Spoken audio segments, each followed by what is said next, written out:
Добро утро, почитувани. Ова утро решивме малку да ве релаксираме, но и да ве едуцираме. Зошто го велам ова?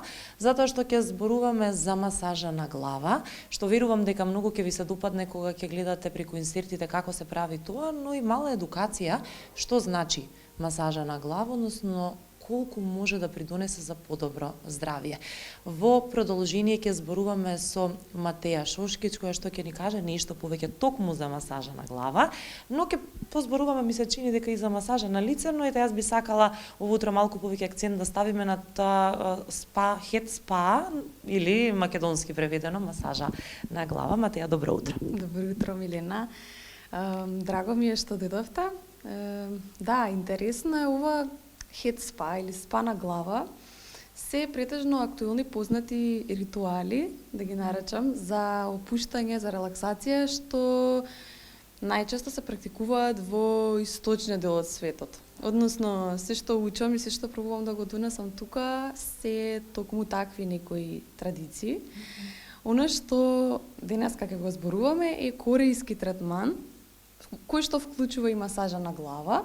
Хед спа си е едно уживање, вклучува масажа на главата, чистење на скалпот, ароматерапија и сите тие мали детали придонесуваат до опуштање, целосно опуштање не само на физички на телото, туку и на внатрешноста, на внатрешната состојба на еден човек. Така што најчесто некој кога доаѓа, сметам дека доаѓа поради тоа. Му треба време само за себе, во тишина.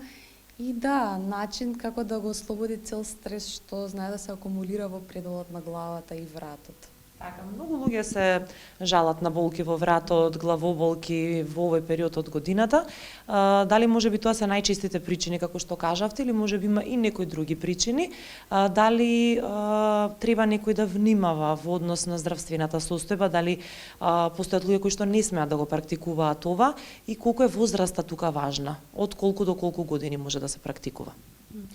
Па да, една од честите причини што забележувам во последно време е, бидејќи генерално доаѓаат жени, и најчесто доаѓаат поради тоа што се чувствуваат премногу под притисок од секојдневни обврски, дали домашни обврски, работа.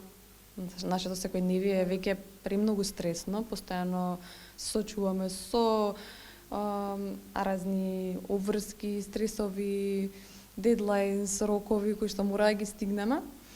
Па би рекла дека главната причина им е тоа што им треба малку време без телефон, без никој да им звони, без никој да бара нешто од нив, само да си посветат време внатрешно и да си сватат како се чувствуваат.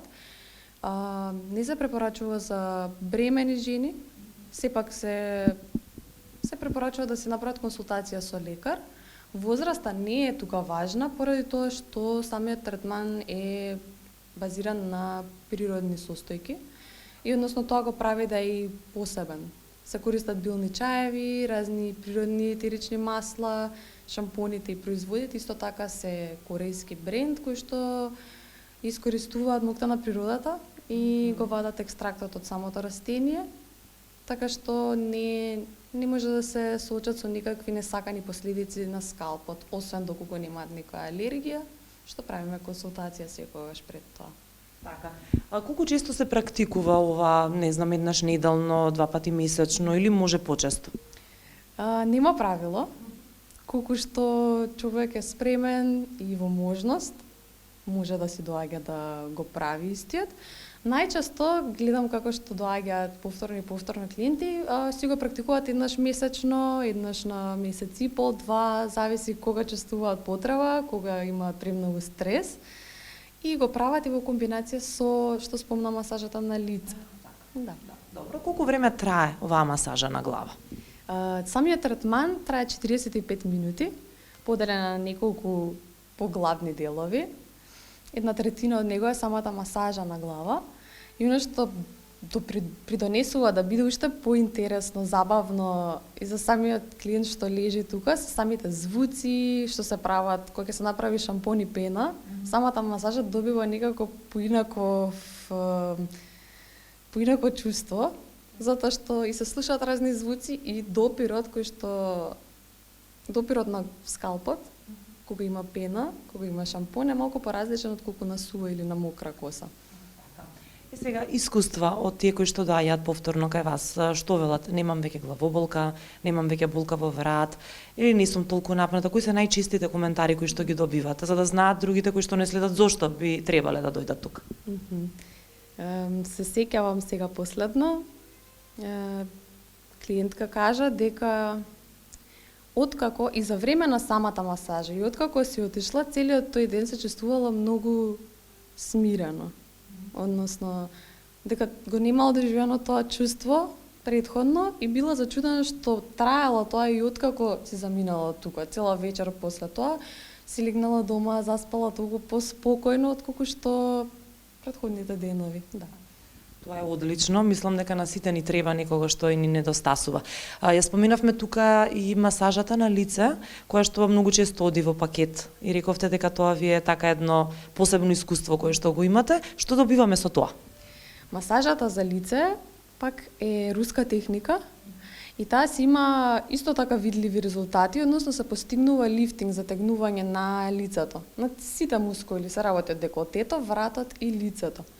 И нешто што ја прави таа е посебна, би рекла, е интраоралниот дел, односно од внатрешна страна се работи на мускулите со цел да се постигне најдобар ефект и се нарекува на некој начин и природен ботокс, природно подмладување.